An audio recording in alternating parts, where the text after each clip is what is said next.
Hello, folks, and welcome back to the Non-Diet Yogi podcast. On this podcast, we explore and dismantle the world of #big wellness, where the yoga industrial complex, commodified natural health, and diet culture all combine to transport you to a mythical world where celery juice cleansers protect you against COVID, and all you need to be a #girl boss is to join that essential oil MLM. I'm your host, Casey Conroy, non-diet dietitian, naturopath in training, yoga teacher, and founder of Funky Forest Health and Wellbeing. And this is the long-awaited episode 19, which I'm getting to after a 13-month hiatus. In this episode, I want to offer a rundown of why I've not been producing episodes in the last year or more and what I've been up to. I'm going to talk about my yoga teaching style and how it's changed in the past year, my thoughts on the parallels between Prajna and critical analysis, separation and divorce, career changes, working as a holistic health practitioner in a community burdened by COVID conspiracy theory and medical disinformation, and the value of combining compassion with analytical reasoning. So it will have a lot of personal details and reflections. If you're not interested in that kind of thing, that's totally cool and fine. You might just want to skip this episode. I won't know and I won't mind. Just to let you know, I'll now be releasing bi-weekly episodes, with some of them being bonus episodes for Patreon subscribers only. You can access the bonus episodes for just $2 US a month, and your support really helps to keep this podcast going. So thank you.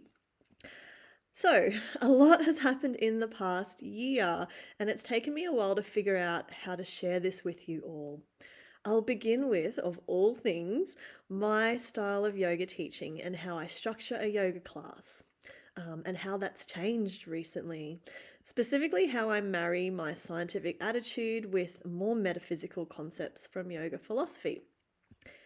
In my classes, I focus a lot on the physical aspect of yoga, the asana, a bit of pranayama, and the relaxation or shavasana. And I tend not to philosophize too much. And for a while, I felt really insecure and inadequate about that. It wasn't in line with what I thought a proper yoga teacher ought to do, in air quotes. Many a time I've asked myself, am I not a good enough yoga teacher if I focus mostly on biomechanics and muscle activation and such? And in my classes, I really focus on the physical, but that doesn't mean I abandon the philosophical underpinnings of yoga. Philosophy is important, but in my classes, it's on par with and perhaps a bit outweighed by the scientific understanding of why we are doing what we're doing, why we're moving our arm this way, or why we're breathing a certain way. In my classes, I honor the traditions of both yoga and its sister science, Ayurveda. And I also weave in concepts from Buddhism and Chinese medicine, which are both part of my cultural heritage. I often use a TCM or Ayurvedic 5 elements framework to theme my classes. So for example, at my last class I taught a fire element themed class, which is associated with the heart. And I touched on heart-related topics of joy and self-compassion, while largely focusing on the biomechanics of safe back bends, which are traditionally associated with both the heart chakra and the fire element. So, for the most part, I feel more comfortable diving into the physical aspects of the practice rather than the metaphysical. In my fire element class, I talked more about external rotation of the shoulder, myofascial planes, reciprocal inhibition, and just generally activating the shoulder and upper back muscles, for instance. I talk more about that physical stuff than less tangible concepts that many of my favorite yoga teachers like to incorporate into their classes. Concepts from traditional yoga philosophy, such as the yamas and niyamas, or concepts from traditional Chinese medicine, like Shen, which is the spirit which the heart is said to house, or that on a metaphysical level, the heart unites the different aspects of the self and integrates consciousness and perception. That it cultivates prajna, this joyful wisdom that arises from the heart, or just talking about anahata chakra or other chakras, the energy centers of the body. So these are all things that I could include in a fire element class, but I choose to focus more on the physical asana. I really aim, and if you attend my yoga classes and are listening to this, I'd love to hear your feedback on this. But I aim to keep a curiosity and open mindedness alive in this modern practice whilst applying modern scientific understanding to that time honored history of yoga. And to be honest, I use that same approach in my clinical nutrition practice with clients seeking health counselling. I think I've made peace with the fact that this is just the kind of yoga teacher I am right now. I love the philosophy and the metaphysical aspects of the practice, but I've been applying this stuff more to my inner life and in processing the events that have unfolded over the past year rather than just talking about them in depth during my classes. And I guess this is one of the ways I personally try to cultivate prajna, which is a Sanskrit word meaning best knowing or wisdom, but it's much more than just epistemics. In a yoga practice, many people will practice asana and meditation to reflect inward and move themselves towards prajna. Some people do this using other mindful movement modalities aside from yoga. So for me, strength training with 100% focus on what I'm doing has been a huge factor in helping me to develop a parallel kind of reservoir of mental strength and quiet independence. Strength training really helped me in this past year to get me through my recent separation and divorce, which I'll talk about soon. Other people draw upon lived experience to derive a personal sense of wisdom, and I think I utilize a combination of these things to bring about personal insight, or at least I try to, and maybe you do this too. And that's been my personal practice, which is different to what I teach in my classes. My classes are for the people who come. My personal practice is for me and helps me to develop this inner knowing. But prajna is more than just knowing. Pema Chodron, a Buddhist teacher, says that prajna is clear seeing. It's our innate intelligence, our wisdom. So prajna is said to be a natural bubbling up of curiosity, doubt, and inquisitiveness. The doubt is a key part, I think. It is precise, like a razor-sharp sword, but at the same time, this prajna, it's open, it's playful and curious. It means, I think, holding on to your opinions lightly and constantly and joyfully challenging them. So I like to think if your opinions were a floor mat, I imagine prajna is the act of taking that floor mat outside, hanging it upside down and banging the crap out of it to clean it off, and all the while whistling your favourite tune and maybe doing a bum dance. I know, that's a bit weird, but welcome to my brain. The development of prajna reminds me a lot of the scientific attitude of constantly challenging and trying to refute your own biases rather than finding more evidence to support them. Cleaning that floor mat out regularly and joyfully rather than letting it accumulate dust and dirt. Prajna reminds me of that open-minded, critical, ongoing analysis. It's not about black and white answers, but more about the power of questioning, of wise discernment. It's about developing a great inquisitiveness that cuts through solidity, self-deception, and confirmation bias. Critical analysis helps us to avoid confirmation bias. So, what's that? Confirmation bias encourages us to see what we want to see and believe what we want to believe, despite evidence to the contrary. It makes us seek out information that confirms or strengthens our current beliefs and values rather than trying to challenge those beliefs, which is one of the core tenets of the scientific approach. And that constant challenging of your beliefs is also fundamental to the development of true wisdom and discernment, or that prajna. Overcoming this kind of bias requires open-minded, rational analysis of all viewpoints. But when we go online and search for things, that personalized internet search engine will throw up results that will further compound our confirmation bias. Those search engine results, influenced by our browsing history, severely curtail our exposure to a diversity, a wide range of views. As if our own mind's tendencies to want to prove ourselves right wasn't already enough of a barrier to critical thinking, then we've got search engine algorithms further enabling our confirmation bias. To me, confirmation bias is the antithesis of prajna. And unfortunately, confirmation bias is something I see a lot of in the yoga and wellness communities, especially in relation to making informed decisions in the time of COVID. And it's especially worrying given the high level of misinformation there's been surrounding COVID-19 vaccination of late. So, as someone who had my own pretty major hesitations about the COVID vaccine early in the pandemic, I've had to challenge my cognitive biases and unfounded fears. Out of compassion to everyone else in my community, I've had to work pretty hard over the last 2 years to challenge my initial vaccine hesitancy and arm myself with transparent and accurate evidence about vaccines. And as a health practitioner, I know this can play a really vital role in reducing vaccine hesitancy and in helping people respond to misinformation and make really solid decisions about their health.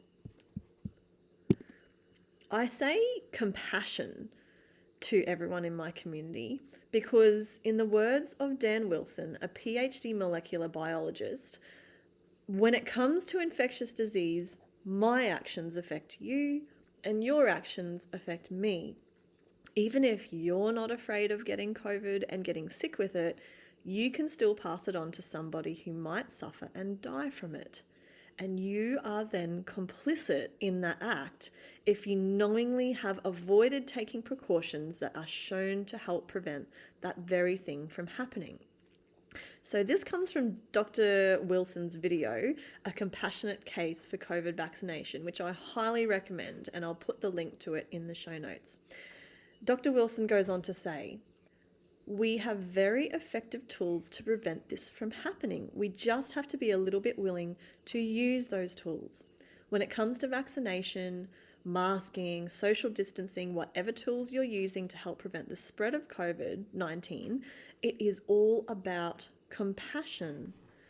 It's not about the fear that my life might be taken. It's about making sure that a community as a whole preserves their public health and their freedoms to go about life without being devastated by infectious disease.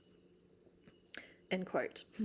Living and working in communities where COVID misinformation is rife, I spent much of 2021 researching and improving my critical thinking skills. I'm onto my third science degree, and I still feel like my research and critical thinking skills can be improved. They can always be improved. To me, as someone trained in that scientific method, that has meant reading actual scientific literature, becoming more statistically literate, and finding other people who are experts in the fields of virology and epidemiology from which to learn about this virus and to learn about the vaccines that have been developed to combat it. It's meant constantly challenging my original cognitive biases rather than looking for more evidence that my initial hesitations and assumptions were right. To me, research does not mean going down social media conspiracy theory rabbit holes, listening to Joe Rogan podcasts, and watching Russell Brand YouTube videos, following fake news, or cherry picking poorly executed studies that didn't get anywhere near passing a randomized controlled trial in the case of ivermectin. I have observed that the catchphrase, do your research, means really different things to different people. So, while I've been sharpening my critical thinking skills as best as I knew how, I've been focusing more on the physical in my yoga classes. Maybe in the past I've incorporated more metaphysical stuff, but right now I'm a muscles and bones kind of teacher. In private has been where the philosophy and deeper thinking has been at. I've realised this is just where I'm at personally at this point in time, given the last 13 months I've lived through. And it's been a fucking tough 13 months, I can tell you. When it comes to yoga philosophy, in the past year, I've had to practice it and live it rather than just talk about it in class. The development of Prajna, that inner knowing and wise discernment, has been a pretty private process so far. And to be honest, it's been a painful one. And that brings me to my divorce. 2021 started with telling my then husband and father of my 2 young children that I wanted our marriage to end. I'd known for quite a while that things were not working out between us. In fact, I'd known for years. Even before we got married, I knew on a deeper level that things weren't quite right between us, but we went ahead and got married anyway. On our wedding day, I was 13 weeks pregnant with our second child. The decision to get married wasn't entirely unmotivated by my Chinese mum, who could tolerate me being an unwed mother of 1 child, but 2, that was too big an ask. I suppose that I'd hoped that tying the knot would help us to patch things up, that it would motivate us to be better and do better together, especially given that I was pregnant again. And I was wrong about that. And I have compassion for myself for hoping that at the time. Separation and divorce have been very convoluted, painful, and sad. And for anyone listening out there who's been through that process, you will know exactly what I'm talking about. I've really learnt a lot. Once I finally felt courageous enough to face the truth of things and leave the marriage, then came the grief, the immense grief that feels like trying to run through thick mud. It's this heavy grief that really permeated my waking hours for months and months. That was hard. And then there was the guilt. Mum guilt, not good enough guilt, you didn't try hard enough guilt, all the guilt. And alongside all of that, there was also this newfound freedom and lightness, a hope and a sense that better days were around the corner. A barely perceptible glimmer of light at the end of the tunnel that has grown in intensity over time to the point where I can now return to creating this podcast. Yay! I can function in air quotes, in the outside world again. And that's largely thanks to a circle of loving and strong friends I have around me. If you're listening, you know who you are. So all of a sudden, I was a single parent and the primary carer of my kids. And I felt an enormous internal pressure to get my shit together for them. Combined with the immense and very real financial pressure that came with our settlement, I found myself working as a veterinarian again and barely doing my nutrition consulting. I stopped teaching yoga for a while because I didn't have the time nor the headspace for it. Anyone who works for themselves probably knows how unpredictable and insecure self-employment can be. And that's why when my dear friend Kirsten offered to get me a job at the vet clinic that she was working at in the area, I took it. I did that for 6 months and it was a huge learning curve. I was definitely out of my depth. I had no fucking idea what I was doing.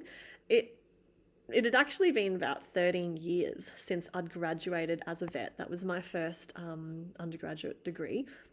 And After I graduated from that degree, I didn't even do clinical practice. I just went straight into sea turtle research on North Stradbroke Island for a few months before throwing the whole thing in and chuffing off to Southeast Asia to live in a treehouse and teach yoga and figure out what I wanted to do with my life, as you do at age 23, right? Anyway, after a few months of vetting last year, I did start to gain some confidence and run basic consultations by myself. So, vaccinations, ear checks and cleans, working up really rudimentary cases, that kind of thing.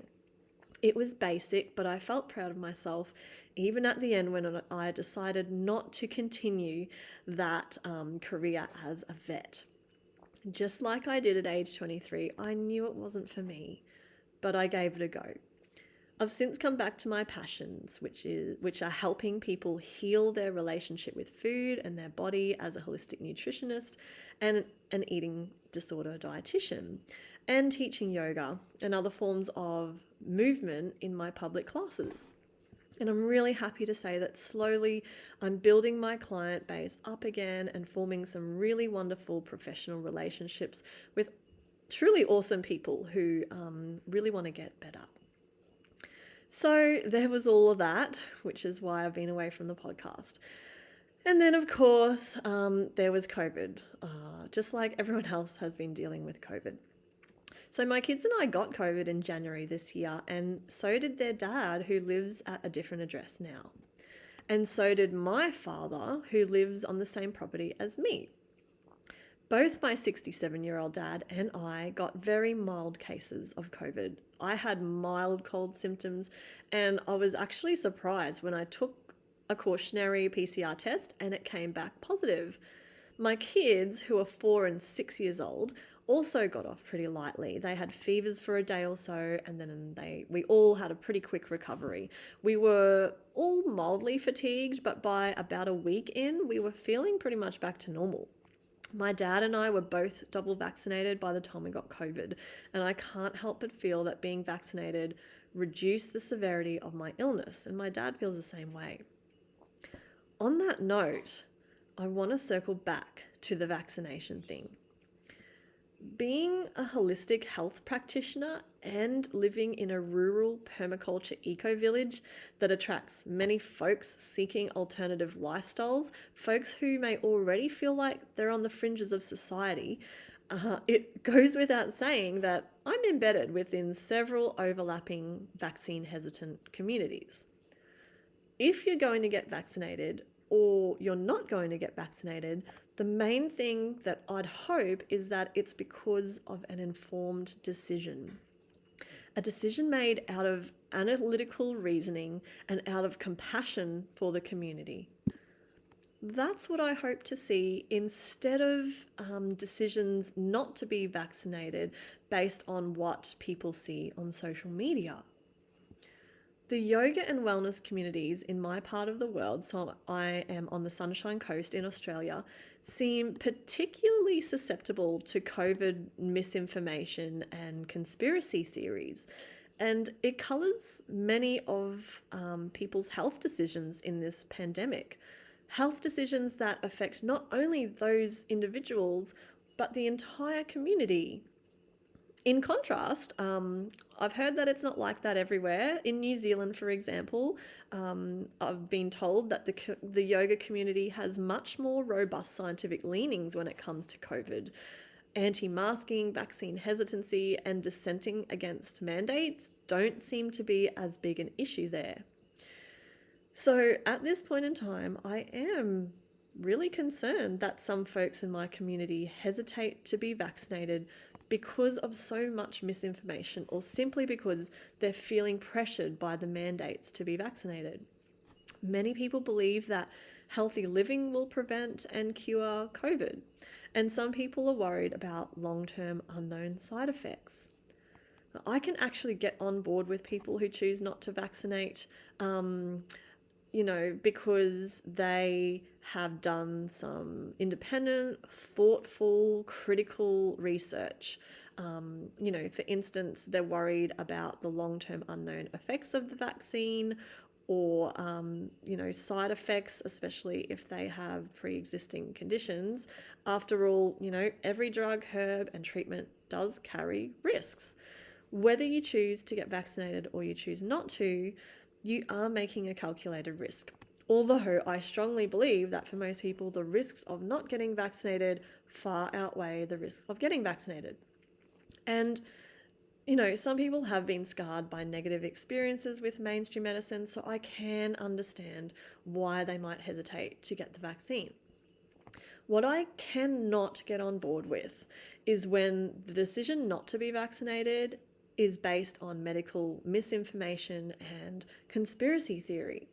When folks refuse vaccination because they're buying into fake news or due to emotionally charged reactionary feelings of being wronged by some wicked intending government and medical system that are part of a great overriding conspiracy theory, I feel that's when people like me and other holistic health practitioners need to do our best to firstly listen without judgment, question where those beliefs come from, and if possible, and if safe, provide transparent and accurate information from reliable sources. And actually, yoga teachers and holistic health practitioners are in a unique position to do this due to the common perception that we are not in the pocket of big pharma. In this age of misinformation, there is a huge need to help people apply critical analysis to decisions around COVID vaccination. Thinking critically aligns beautifully with naturopathic philosophy.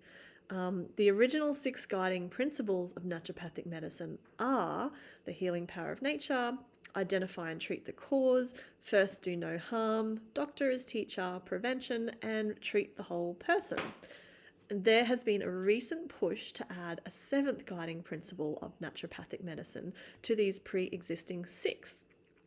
And that is, I'll try my best to not butcher this, scientia critica, or critical analysis. So scientia critica is the ability to critically analyze accumulated knowledge, including scientific facts, knowledge about the self, or critical consciousness, and values of the client. It's become more important as naturopathic practice further embraces evidence-based medicine as the body of scientific literature continues to expand. And I think it's particularly pertinent in this time of a global pandemic where the scientific literature has exploded regarding the virus and vaccines. And that's a good thing. Max Cohen, a naturopathic doctor from the US, argues that vaccination actually meshes with this proposed 7th principle of naturopathic medicine. In one of his articles, which I'll link to in the show notes, he demonstrates how vaccination aligns with all 7 of the core tenets of naturopathy and how anti-vaccine rhetoric is antithetical to the practice of naturopathic medicine. Cohen says, quote, "We must work together to support our patients' decisions to vaccinate and educate those who are hesitant," end quotes. Since the start of the pandemic, I have listened to friends, clients, and other people tell me how scared they are about being forced, in air quotes, to be vaccinated, or how angry they are at the government for forcing us into lockdowns and mandates, and how they're either fighting it or sneaking around it. How they're defending their rights, their freedoms, and their bodily autonomy. For much of 2020 and 2021, I really just listened. I didn't chime in with my opinion very often because, to be honest, I was still forming that opinion and I was still researching, and I really wanted to research hardcore before coming out with my opinion. And in these interactions, I'd always try to be empathetic and compassionate and really try to hear not just what they were saying on the surface, but their underlying values. So, for example, they were concerned about their children's health and well-being and safety. And that is something that absolutely I can relate to. But, I'm a health practitioner and I majored in public health. So This whole issue is really quite close to my heart.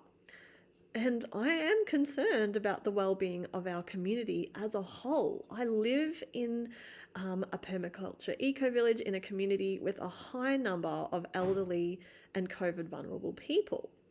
And so the potential danger of the stuff that I was hearing within my community, a lot of which was coming from people my own age, it got to such a point that recently I felt the need to voice my concerns. Which I did with some prompting and urging from another elder in the community. And whilst the majority of people who responded to me did so with appreciation, relief, and even gratitude, unfortunately, there was also some pretty serious backlash. Long story short, I kind of became a scapegoat for a lot of rage from a few people in my community who have chosen not to vaccinate. I was sent angry, irrational emails, and I was also verbally abused in public. Through the grapevine, I've heard a fair amount of hate directed towards me for voicing my public health concerns. A small number of people took what I said really personally, despite my not singling out any individuals in particular. The irony of this isn't lost on me, and it might not be lost on you either.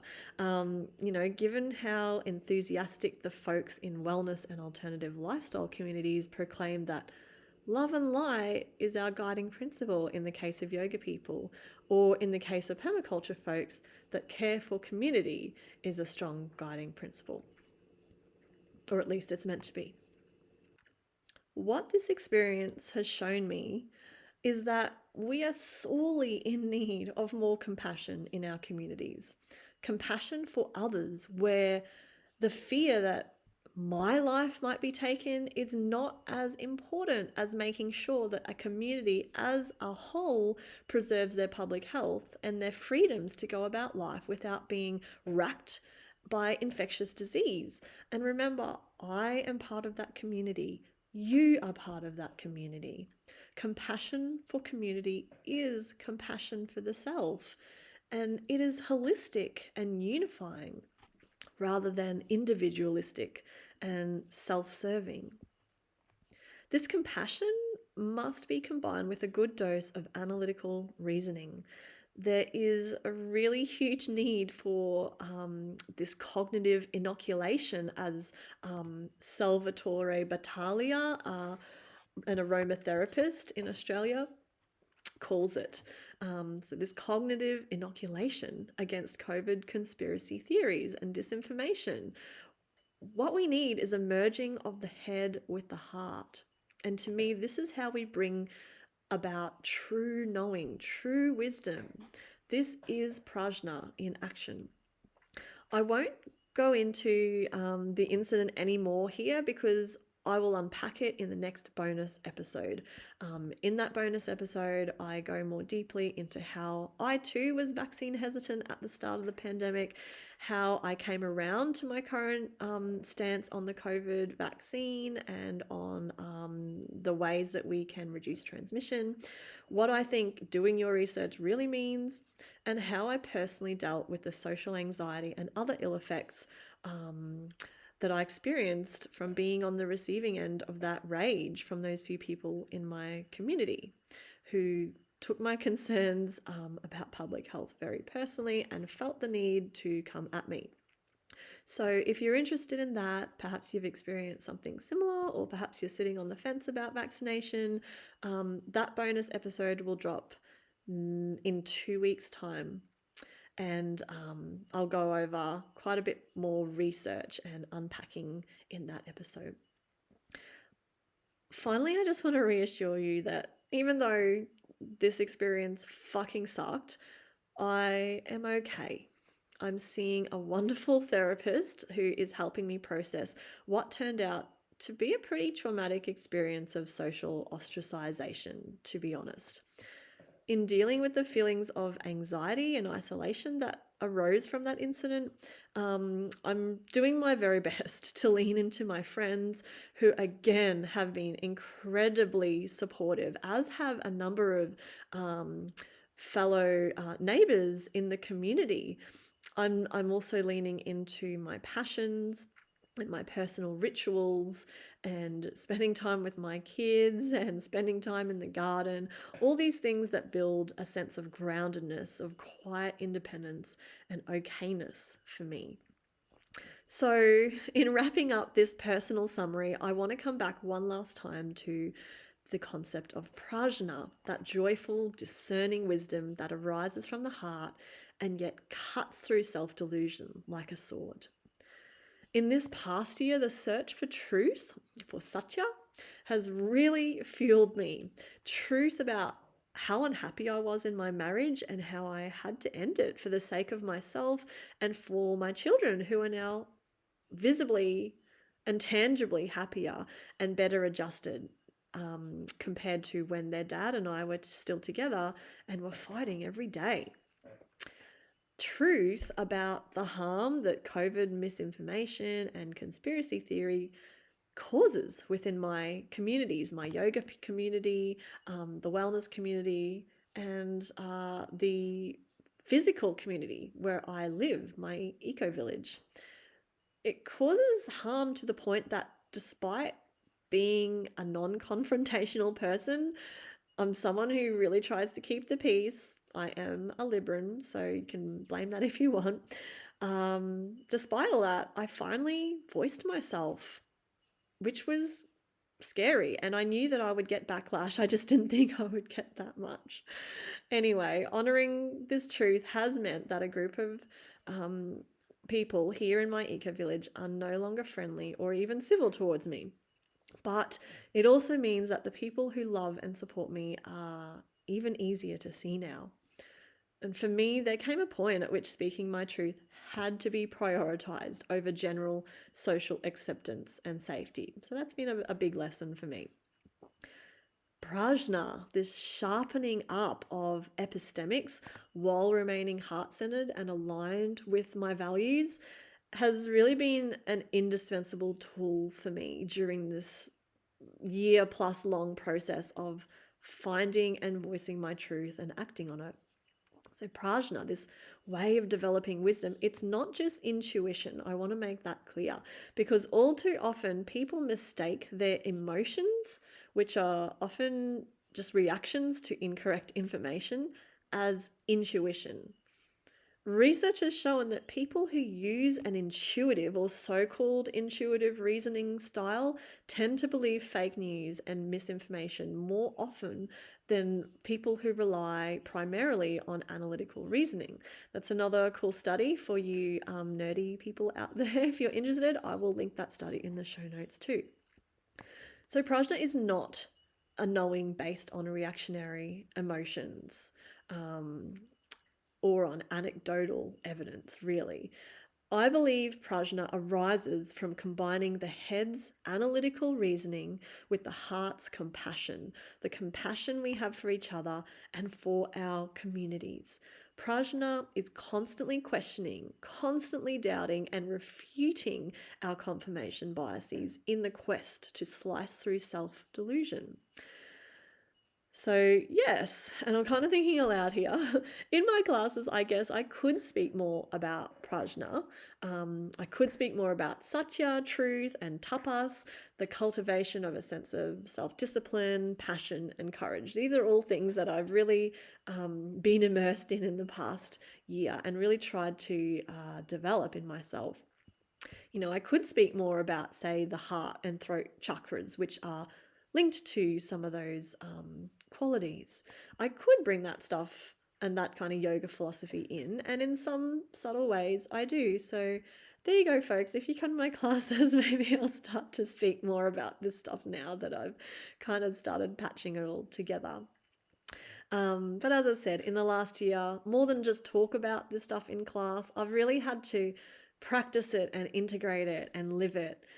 And this is the first time I've really brought it all together and talked about it. So again, excuse my patchwork quilt style.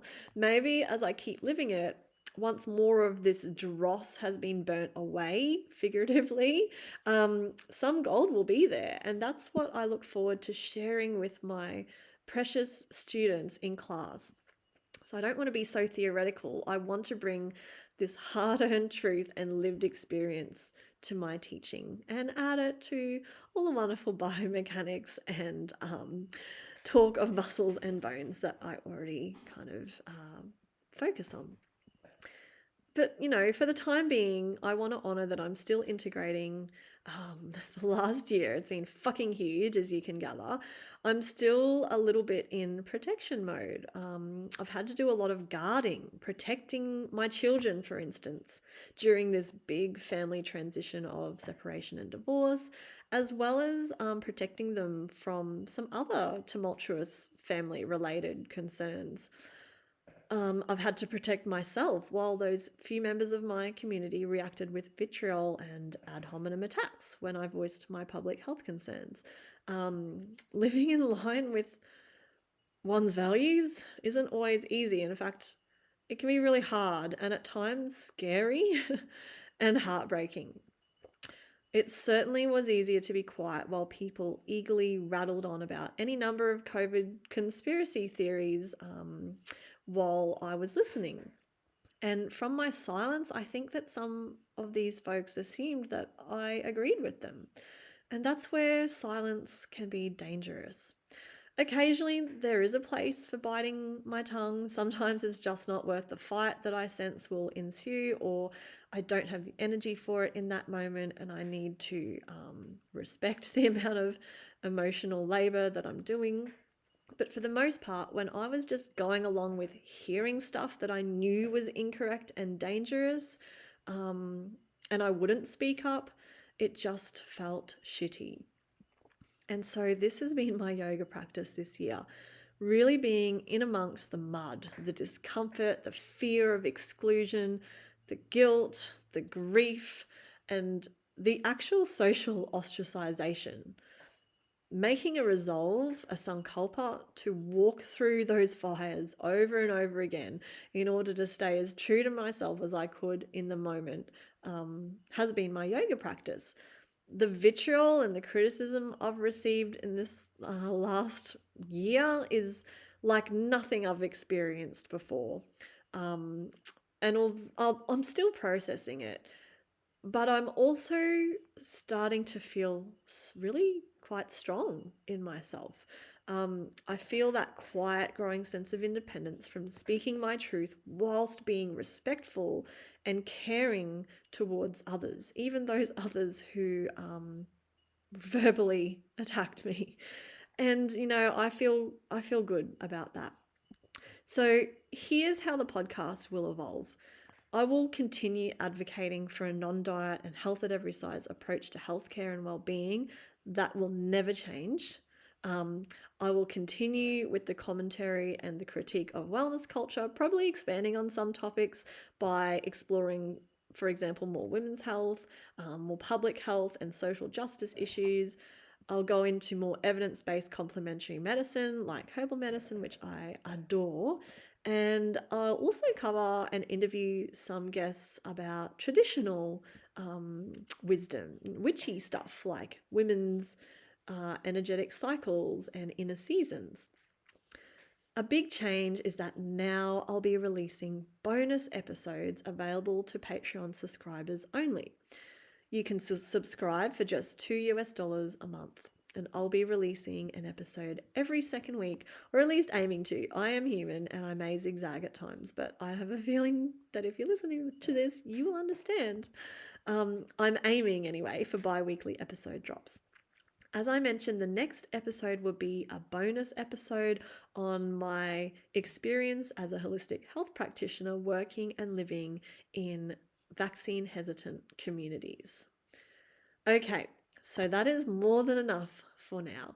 If you liked this episode, I would so appreciate if you could leave a rating and review, or if you could subscribe and share the podcast. That would mean so much to me. And if you want more, please consider subscribing to the Patreon for just $2, which is just under $3 Australian per month. You will get all of the upcoming bonus episodes, including the next one I'm about to release, as well as a bunch of goodies and resources offered by past guests. Your support in whatever form, in whatever capacity is available to you is so appreciated. So thank you for being here, friends. Until next time, take care.